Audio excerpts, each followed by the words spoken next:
முதல்ல தமிழகத்துல நம்ம முழக்கமிட்டது பாஜக தான். அது என்னமோ விஜய்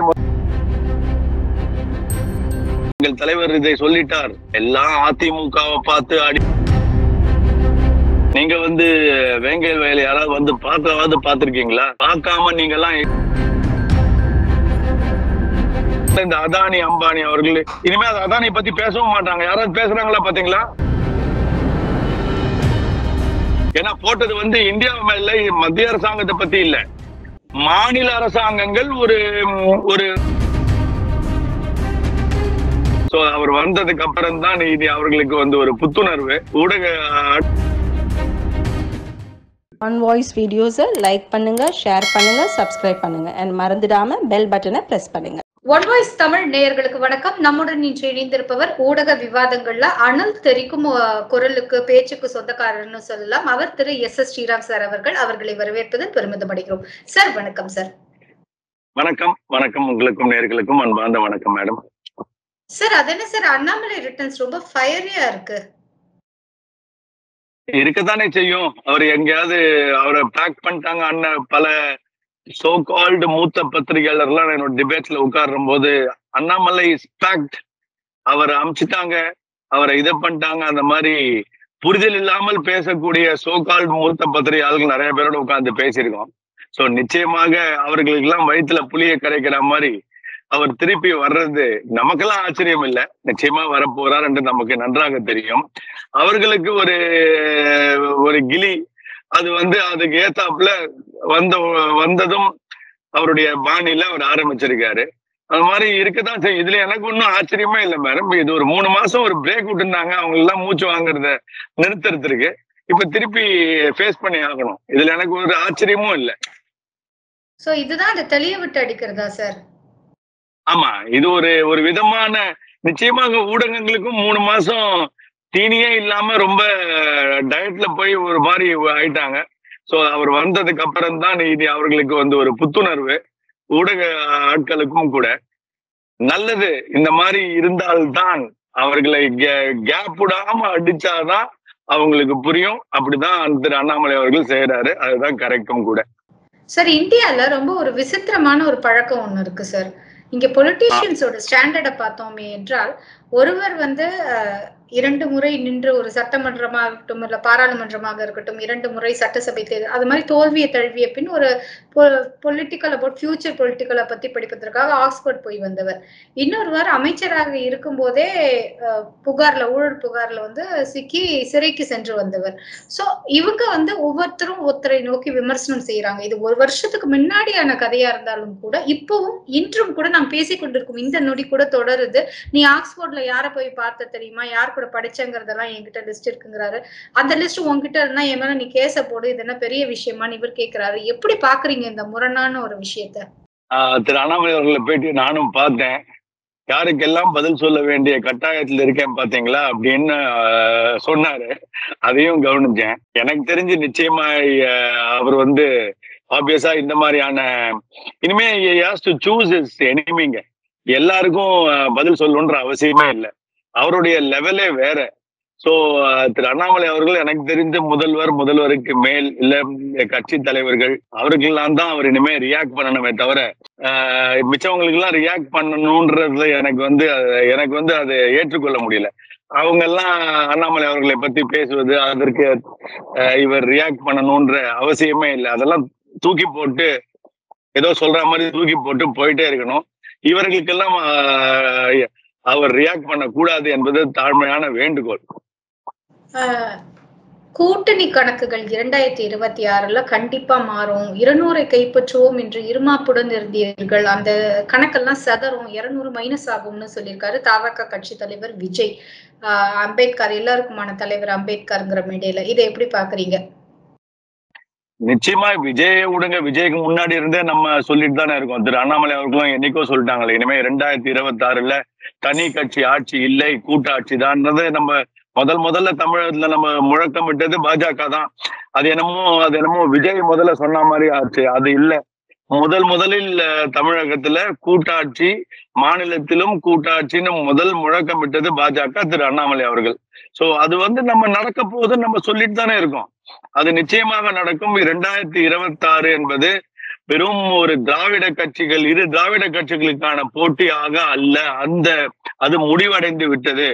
ஏன்னா கடந்த முறை அசம்பிளி எலெக்ஷன்ஸ்ல, பார்லிமெண்டரி எலெக்ஷன்ஸ்ல 2 கட்சிகளும் சேர்த்து வாங்கிய ஓட்டுகள் 50%க்கும் கீழே. முதல் முறையாக 50 ஆண்டு காலத்துல அது ஒரு மிகப்பெரிய ஒரு மாற்றத்தைக்கான ஒரு செய்திங்க அது. அதை நம்ம நிறைய அதை போக்கஸ் பண்ணி பார்க்கணும். 2 பெருங்கட்சிகளுமே 50%ற்கு கீழே வாங்குவார்கள் என்று சொன்னால் அங்கே 3வது கட்சியான ஒரு இடம் வந்து விட்டது என்பதுதான் அர்த்தம். அதுதான் பாஜகவோ என்று 2 பேரும் எல்லாருமே பல பேர் அதை அலறி கொண்டுதான் இருக்கிறார்கள். ஆனா அந்தந்த கட்சிகள்லயும் ஃபார் அண்ட் அகெயின்ஸ்ட் அலையன்ஸுக்கான ஆட்கள் எல்லாம் இருந்துட்டு இருக்காங்க. ஆனா குறிப்பாக சொல்லணும்னா இந்த இரு திராவிட கட்சிகளின் ஆளுமை அல்லது அவர்களுடைய டாமினன்ஸ் முடிவடைந்து விட்டது என்பதை நம்ம புரிஞ்சுக்கணும். சார், நீங்க நிறைய பாஜக சார்ந்த ஒரு செய்திகளை சொல்றதுனால இந்த கேள்வி வைக்கிறேன் சார். ஒவ்வொரு கட்சியிலும் ஃபார் அண்ட் அலையன்ஸ் அந்த குரூப் இருக்குங்கிறீங்க.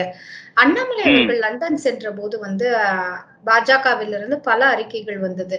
அது ஹெச் ராஜா சாராக இருக்கட்டும், இல்லைன்னா தமிழிசை சவுந்தரராஜன் அவர்களாக இருக்கட்டும், வானதி ஸ்ரீனிவாசனாக இருக்கட்டும், எல்லோருமே அறிக்கை விட்டார்கள். இப்போ அண்ணாமலை மட்டும்தான் பேசுறாரு.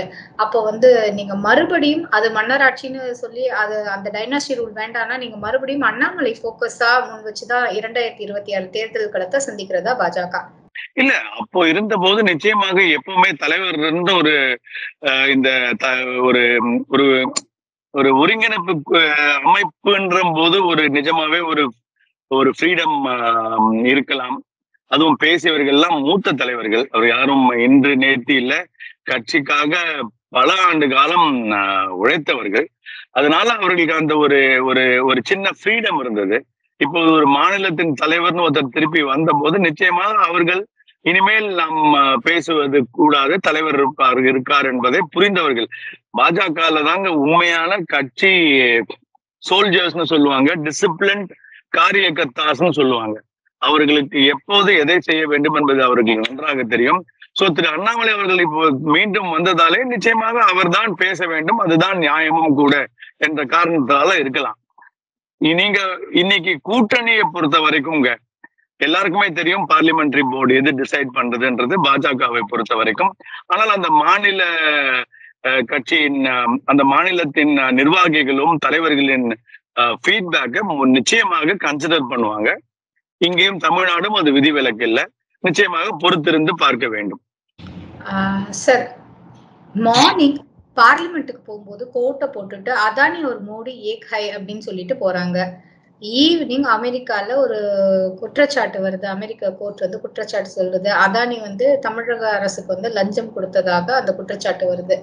அப்போ அதானியை கைது செய்ய சொன்னா அவர் திமுகவை எதிர்த்து பேசுவாரா ராகுல் காந்தி? தமிழக அரசு ஊழியர்கள்னு சொன்னாங்க. அந்த தமிழக அரசு இல்ல, அரசு ஊழியர்கள். அவர்கள் அதுதான் இப்ப பாமக சரமாரியாக பல கேள்விகளை கேட்டிருக்காரு. திரு பாலு அவர்கள் கேட்டிருக்காரு, இன்னொருத்தர் அவரும் ஒரு வினோபா என்பவர் ஒரு இன்டர்வியூலையும் கேட்டிருக்காரு. அவர்கள் அதானியோட கையெழுத்திட்டார்களா எலக்ட்ரிசிட்டி? எனக்கு ஒரு டவுட் சார், இந்த இடத்துல நீங்க ஊழியர்களுக்கும் அப்ப அரசுக்கும் சம்பந்தம் இல்லையா? அரசு ஊழியர்களுக்கும் அரசுக்கும் அரசு அதுல உடன்படல. அதுல ஒரு சட்டில் டிஃபரன்ஸ் நிச்சயமாக இருக்கு. அதுதான் நம்ம பாத்துக்கணும். இங்க குறிப்பிட்டது அந்த சோகால் முதல்ல அமெரிக்கா இன்னும் யோகியவான்கள் கிடையாது மேடம். அந்த அமெரிக்காலேயே பென்டகன் இந்த டிஃபென்ஸ் பொருட்கள் எல்லாம் பண்ணக்கூடிய அந்த நாட்டுல 7வது முறை அவர்களுடைய இன்டர்னல் ஆடிட்ல தங்களது பணத்தை எதற்காக செலவழித்தோம் என்று அவர்களால கணக்கு கொடுக்க முடியவில்லை அந்த அரசாங்கத்துல. சோ அந்த பென்டகனை வைத்துக் கொண்டிருக்கும் அந்த அரசாங்கம் மிச்ச நாட்டுல முதல் ஊழல் என்பது ஓகே, ஊழல் எங்கிருந்தாலும் ஊழல் தான். ஆனா உங்க நாட்டிலேயே ஒரு மிகப்பெரிய ஒரு ஊழலை வைத்துக் கொண்டு நீங்க மிச்ச நாட்டுல எதுக்கு நீங்க நுழைக்கிறீங்கன்றது என்னுடைய முதல் கேள்வி. அப்படியே நீங்க சொன்னாலும் யார் மேல் இந்த குற்றம் சாட்டப்பட்டது? எதிர்க்கட்சிகள் ஆளும் மாநிலத்தில அந்தந்த மாநிலத்தில் இருப்பவர்களுடைய அந்த அரசாங்க ஊழியர்களோ சில கட்சிகளோ சில இடத்தில் அது அவங்க கரெக்டா வந்து கவர்மெண்ட்ஸ் சொல்லியிருக்காங்க. சோ அந்த நீங்க கவர்மெண்ட்ஸ்ன்னு பாத்தீங்கன்னா ஸ்டேட்ஸ் சொல்லியிருக்காங்க, நாட் கவர்மெண்ட், சாரி. அவங்க வந்து தமிழ்நாடுன்னு சொல்லியிருக்காங்க, ஒரு ஒடிசா அப்போது நவீன் பட்நாயக் இருந்த போது சொல்லியிருக்காங்க, ஒய்எஸ்ஆர் காங்கிரஸ் ஆந்திர பிரதேஷ் சொல்லியிருக்காங்க, அப்புறம் சத்தீஸ்கர் பூபேஷ் சிங் பாகல் அவர் இருந்த போது நடந்ததாக சொல்லியிருக்காங்க.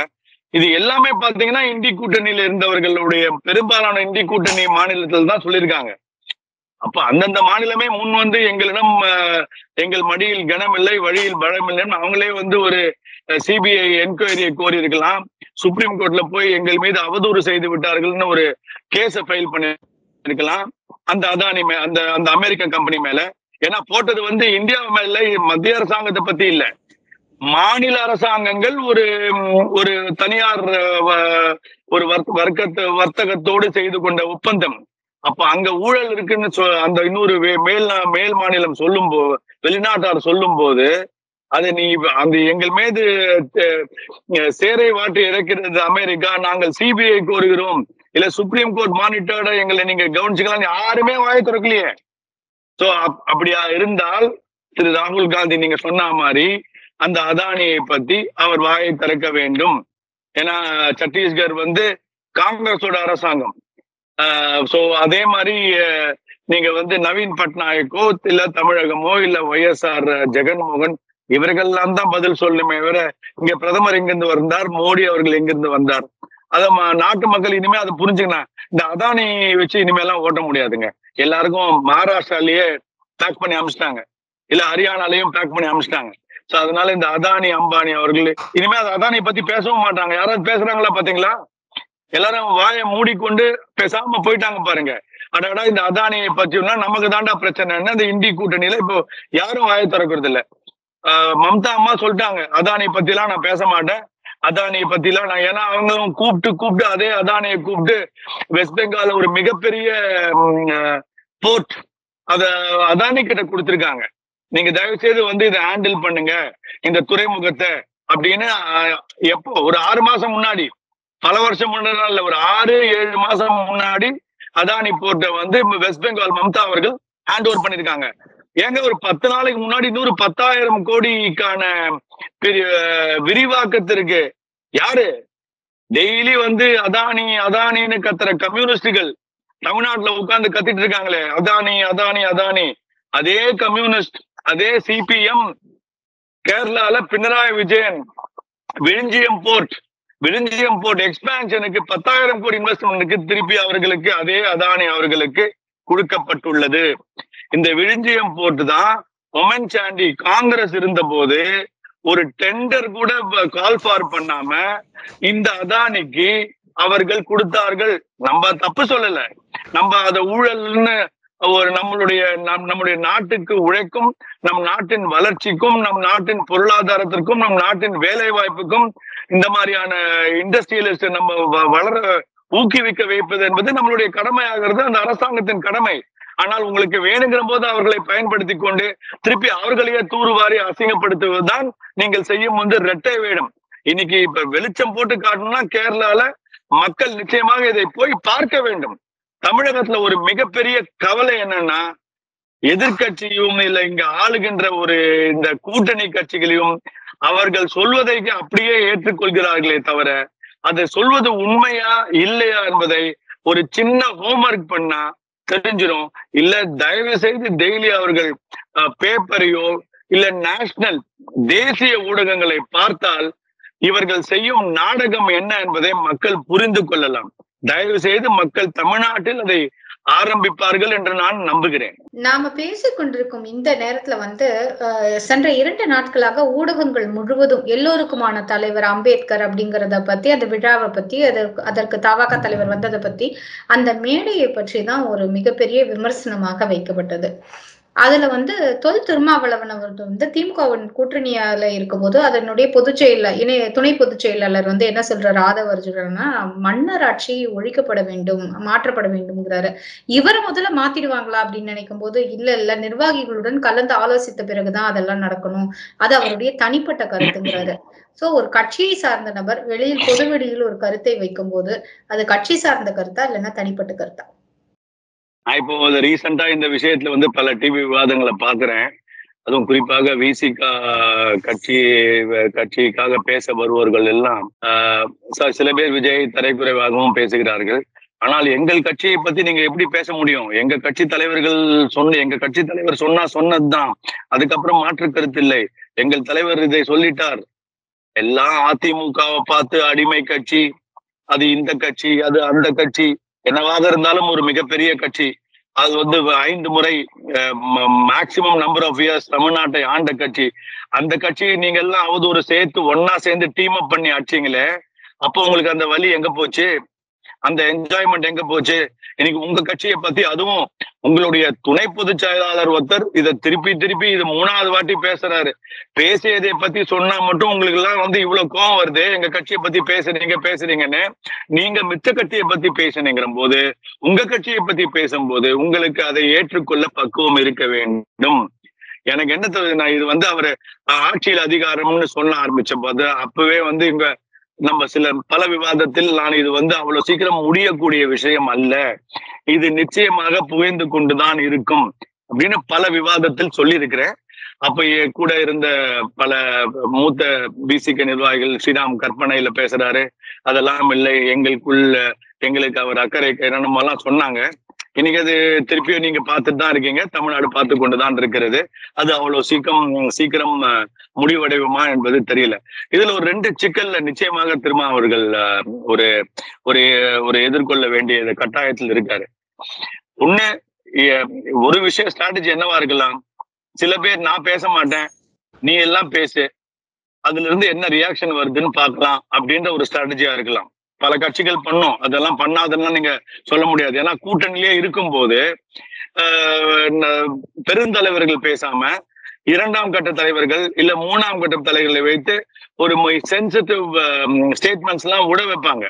நீ பேசிக்கோ, அது சொந்த கருத்துன்னு பேசிக்கலாம், அது அவர்களுடைய கருத்து, எங்கள் கருத்து இல்ல, அது அவர் சொந்த கருத்து அப்படின்லாம் ஒரு ஸ்ட்ராட்டஜி இருக்கலாம். இதுவும் அந்த மாதிரி ஒரு ஸ்ட்ராட்டஜியாக இருக்கலாம், யாருக்கு தெரியும். இது வந்து அப்படிதான் நானும் இதை பார்ப்பேன். திரு விஜய் கூட ஒரு ஸ்ட்ராட்டஜியாக இருக்கலாம். பாஜகவை நிறுத்துவதற்கு இவர்கள் பல உத்தியை கையாளுகிறார்கள். நான் அந்த மாதிரியான ஒரு விஷயமா பார்ப்பேன். அப்படி இல்லைன்னா okay, benefit of doubt to திருமாவர்களுக்கு நம்ம சொல்லணும்னாலும், நீங்க தாழ்த்தப்பட்ட சமுதாயத்திற்காகவே உங்கள் வாழ்க்கையை நீங்கள் அர்ப்பணிப்பீர்கள் என்று சொன்னால், எப்பொழுது அவர்களுக்கு ஆட்சி அதிகாரத்தில் பங்கை நீங்கள் பெறப்போகிறீர்கள்?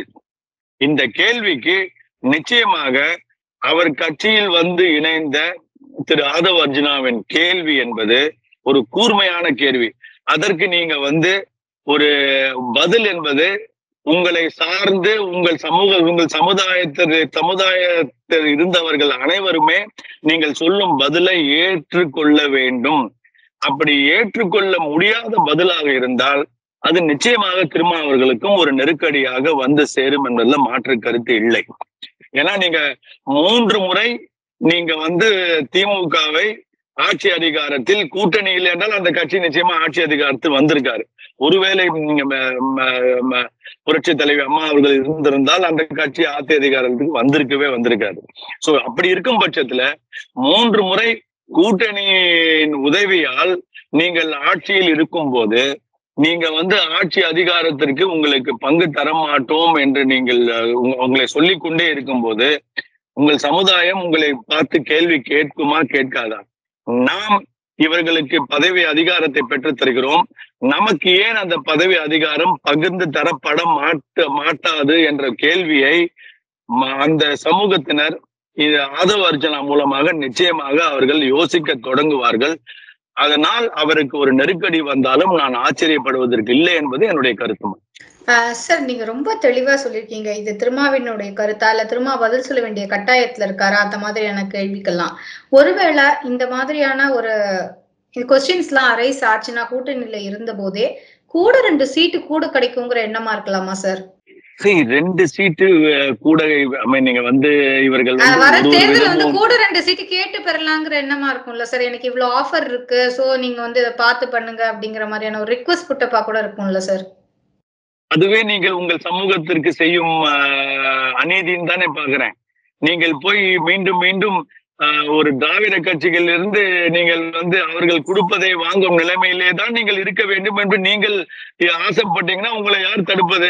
அதுதான் வந்து இன்னைக்கு இந்தியாவிலேயே அதிகமான பிற்படுத்தப்பட்டவர்களும் ஒடுக்கப்பட்ட சமூகத்தில் இருந்தவர்களும் என்டிஏ தேசிய ஜனநாயக கூட்டணி பிரதமர் மோடியின் தலைமையில இன்னைக்கு கிட்டத்தட்ட 25 அமைச்சர்கள் அந்த அவருடைய கேபினெட்ல இருக்காங்க. இந்தியா வந்து சுதந்திரம் அடைந்து இந்த வருஷம் வரைக்கும், அதாவது போன இந்த இந்த இந்த கேபினெட்டுக்கு முன்னாடி வரைக்கும் இத்தனை அந்த சமூகத்திலிருந்து வந்தவர்கள் ஆட்சி அதிகாரத்தில் இருந்ததாக சரித்திரமே இல்லை. இவ்வளோ பெரிய விஷயத்தை பாஜக பண்ணதுன்னு சொன்னா, சோ இன்னைக்கு தேசிய அளவில் பிற்படுத்தப்பட்டவர்களும் இதர பிற்படுத்தப்பட்டவர்களும் பழங்குடியினரும் பாரதிய ஜனதா கட்சியின் நோக்கி வந்து கொண்டிருக்கிறார்கள் என்பதுதான் உண்மை. இங்க ஏன் திரும்ப அவர்கள் அதை ஒருவேளை அதை பயப்படுவார் என்று சொன்னால், தான் இங்கே இருக்கக்கூடிய அந்த சமூகத்தின் தலைவனாக பார்க்கப்பட வேண்டும், மற்றவர்கள் யாரும் வந்துவிடக் கூடாது என்ற ஒரு அச்சமாக அவருக்கு இருக்கலாம். ஆனால் அதற்கு அவர் வந்து அந்த சமூகம் அவருடைய ஆக்ஷனை வச்சுதான் அந்த சமூகம் அவரை ஏற்றுக்கொள்ளும். ஆனால் அவர் வந்து மீண்டும் மீண்டும் ஒரு கூட்டணியில போய் கொடுப்பதை வாங்கி கொண்டு ஆட்சி அதிகாரத்தில் பங்கு இல்லை என்றாலும் சரி என்று சொல்லி இருக்கக்கூடும் அந்த நிலைமையில் இருப்பார்கள் என்று சொன்னால், அவர்களுக்கு நிச்சயமாக எதிர்வினைகள் அவருடைய சமூகத்திலிருந்து அவர்கள் சந்திக்க வேண்டிய சூழ்நிலை இருக்குங்க மேடம். அதுல மாற்று கருத்து இல்லை. விஜய் கூட இந்த நிகழ்ச்சியில பேசும்போது ஒரு விஷயம் சொல்றாரு. மணிப்பூரை பாத்தீங்களா, மிசோரம பாத்தீங்களான்னு சொல்லி கேக்குறாரு. மணிப்பூர், மிசோரமாக இருக்கட்டும், கிழக்கு மாநிலங்கள்னு சொல்லப்படுற அந்த சிட்டிஸ் இருக்குல்ல சார், சிஸ்டர் சிட்டிஸ், அது எந்த அளவு வந்து டெவலப்மெண்ட் ஆயிருக்கு? மணிப்பூர்ல ஆக்சுவலா என்ன சார் பிரச்சனை? எனக்கு என்னன்னா, இங்க வந்து இதேதான் திருப்பியும் பல இந்த ரீசன்ட் விவாதத்துல நான் கேட்டுக்கிறது வந்து, நீங்க வந்து வேங்கை வயல் யாராவது வந்து பார்த்திருக்கீங்களா? பார்க்காம நீங்க எல்லாம் எப்படி பேச முடியும்? ஐ திங்க் திரு விஜய் அவர்களை பார்த்துதான் இந்த கேள்விகள் எல்லாம் எழுப்பப்பட்டது. இப்ப யாருமே காஷ்மீரை போய் இங்க இருந்து பார்த்தவங்க தான் இங்க இருந்து உட்கார்ந்து பேசினாங்களா காஷ்மீரை பத்தி, பாஜக அரசாங்கத்தை பத்தி? இல்ல யூபியில இருந்து நடந்த விஷயத்துல இங்க இருந்து உட்கார்ந்தவர்கள் எல்லாம் பேசினாங்களே, அப்போ போய் பார்த்தாங்களா? மணிப்பூர் என்பது அது அரசாங்கத்தினாலோ இல்ல பாரதிய ஜனதாவோ இல்ல மத்திய அரசாங்கத்தாலோ வந்த பிரச்சனை இல்லை. அது 50 ஆண்டு கால பல குளறுபடிகளை செய்து விட்டு சென்ற இந்த காங்கிரஸோட ஒரு இயலாமை, அதோடைய அவர்களுடைய ஒரு அஜாக்கிரதையின் காரணத்தாலதான் அந்த மணிப்பூர் இன்று இவ்வளவு பத்தி எரிகிறது. அதுவும் இந்த மணிப்பூரில் வரும் பிரச்சனைக்கு ஒரு அப்சர்வேஷன், ஒரு நீதிமன்றம் ஒரு சஜஷனை ஒண்ணு சொல்றாங்க, அதுவும் இடஒதுக்கீடு சம்பந்தமாக. அதனால் அங்கே வந்து சில பிரச்சனைகள் ஆரம்பிக்குது. ஆனாலும் அங்க வந்து இந்த ட்ரக் லார்ட், இந்த போதைப் பொருள் வந்து ஒரு மிகப்பெரிய அளவில் அது அங்க ஒரு பிரச்சனையாக இருக்கிறது என்பதும் ஒரு விதமாக பேசப்படுகிறது.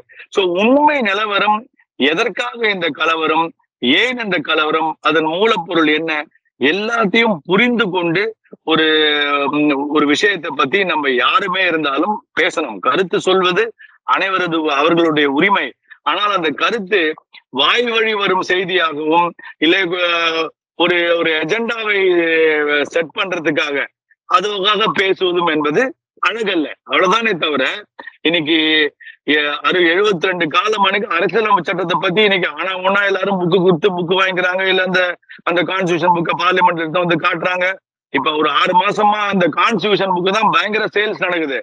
ஆனா அந்த அரசியலமைப்பு சட்டம் என்ன சொல்லுச்சு? அந்த அரசியலமைப்பு சட்டம் மத ரீதியாக ஒரு இடஒதுக்கீடு இருக்க கூடாதுன்னு சொல்லுது. இந்த கட்சிகள் இங்க பேசுபவர்கள் அதை பத்தி கேக்குறாங்களா? அதே அரசியலமைப்பு சட்டம் தான் காஷ்மீர்ல 72 ஆண்டு காலமாக அந்த அரசியலமைப்பு சட்டம் தினமாக கொண்டாடப்பட முடியாத ஒரு சூழ்நிலை இருந்தது. அதுக்கு இந்த வாட்டி கொண்டாடி இருக்காங்க. அதை பத்தி யாருக்காவது புரிதல் இருக்கா? அதே காஷ்மீரை தான் பிற்படுத்தப்பட்டவர்களும் ஒடுக்கப்பட்டவர்களுக்கும் ஓட்டு உரிமையோ வேலை உரிமையோ ஒன்றுமே கிடையாது. அந்த ஜம்மு காஷ்மீர் என்ற மாநிலத்தில் இன்று அந்த ஆர்டிகல் 370 எடுத்தவுடன் தான் அவர்களுக்கும் சம உரிமை வந்திருக்கு. இதை பத்தி பேச தெரிந்தவர்கள் பேசுவார்களா? சும்மா இந்த கான்ஸ்டிடியூஷன் புஸ்தகத்தின் வந்து அரசியலமைப்பு சட்டம் இங்க கேள்விக்குறியாகிறது. இங்க தூத்தர் பேசினாரு இன்னொரு விவாதத்துல, இதெல்லாம் நான் இன்ட்ரெஸ்டிங்கா பார்த்தேன். அப்பதான் நம்ம சொல்ல முடியும், திமுக ஜனநாயகமாக வாக்கை பெற்று அரசாங்கம் அமைக்கிறது, அது எப்படி மன்னராட்சி ஆக முடியும்? அது எங்க பாஜகவுக்கு பொருந்தாது, அது எங்க தேசிய ஜனநாயக கட்சிக்கு பொருந்தாது. நாடு முழுக்க நாட்டில் 3வது முறையாக வாக்குகளை பெற்று 3வது முறையாக பிரதமர் வந்தா மட்டும் உங்களுக்கு இவிஎம்ல பிரச்சனை வந்துடும். உங்களை மட்டும் அரசாட்சின்னு சொல்லிட்டா மட்டும் இல்ல, அது ஜனநாயக கட்சி, அது ஜனநாயக ஆட்சி, மக்களுடைய ஆதரவோடு. உங்களுக்கு வந்தா தக்காளி சட்னி, உங்களுக்கு வந்தா அது தக்காளி சட்னி, உங்களுக்கு வந்தா மட்டும் அது ரத்தம். சோ இதெல்லாம் இந்த கூத்தெல்லாம் ஜாலியா இருக்கு.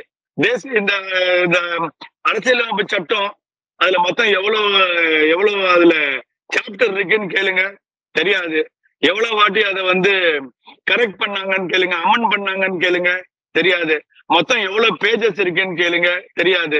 அது எப்போ முதல்ல நடைமுறைக்கு வரப்பட்டதுன்னு கேளுங்க, தெரியாது. முழுக்க அவர்களுடைய ஒரு அஜெண்டா, எனக்கு தான் நிச்சயமாக இளைய தலைமுறை வர வேண்டும், நிறைய பேர் வரணும், புது கட்சிகள் வந்தாலும் நாம் வந்து வரவேற்கணும். ஆனால் உண்மையாக எதை நீங்கள் பேச வேண்டுமோ புரிதல் இருக்கணும். அதற்கப்புறம் ஒன்றிய அரசு எடுத்து வந்தவனே புது வருவர்கள் எல்லாம் ஒன்றிய அரசுனா என்ன? இந்தியா தட் இஸ் பாரதம்னு சொன்னா அவர்களுக்கு புரியல, தமிழகம்னு சொன்னா அவங்களுக்கு பிடிக்கல. முழுக்க ஒரு வெறுப்பு அரசியலும் ஒரு மதவாத சிறுபான்மையை தூக்கி பிடிக்கும் அரசியலும் செய்து கொண்டு பிரதமரையும் பாஜகவையும் இவர்கள் வந்து பேசுவதை நாட்டு மக்கள் மீண்டும் உங்களுக்கான இடத்தை காட்டுகிறார்கள். அதை இந்த இந்தி கூட்டணியும் வருகின்ற புது கட்சிகளும் புரிந்து கொள்ள வேண்டும். சார், இறுதியாக ஒரே ஒரு கேள்வி சார், இதோட முடிச்சிடுறேன். நீங்க பேசும்போது ஜனநாயக முறைப்படி 2021 தேர்தல்னு சொன்னீங்க. எல்லாருமே உதயநிதி அவருடைய தீவிரமான பிரச்சாரம், மாற்றத்துக்கான நேரம், 2 திராவிட தலைவர்கள் இல்லாத போது இவர் வருவாரு, விடியல தருவாரு அப்படின்னு ஒரு நம்பிக்கையில மக்கள் ஓட்டு போட்டாங்கன்னு நினைச்சிட்டு இருந்த போது, முந்தா நேத்து ஃபங்க்ஷன்ல பார்த்தா ஆதவர்ஜுனா கிளைம் பண்றாரு, இந்த 2021 தேர்தலுக்கு என்னுடைய உழைப்பு தான் காரணம், இந்த வெற்றிக்கு திமுகவுக்கு அந்த அரசை தூக்கி கொடுத்ததே நாங்க பண்ண பேக் ஒர்க் தான் அப்படின்னு சொல்றாரு. அப்ப உதயநிதி உண்மையாகவே 2021 தேர்தல் பிரச்சாரத்துல இல்லையா சார்? ஆதவர்ஜுனா தான் மெயின் ரோல் பிளே பண்ணாரா? இதுல ஆதவர்ஜுனாவையும் நீங்க நம்ம இங்க நீங்க பேசிதானே ஆகணும். அப்ப அவருடைய சுயலாபத்துக்கு தானே அவர் மாறி கட்சி மாறி கொண்டு பேசுறாரு. அப்ப இன்னைக்கு அதை மன்னராட்சின்னு சொல்வதற்கு அவருக்கு ஒரு தார்மீக உரிமை இல்லையே.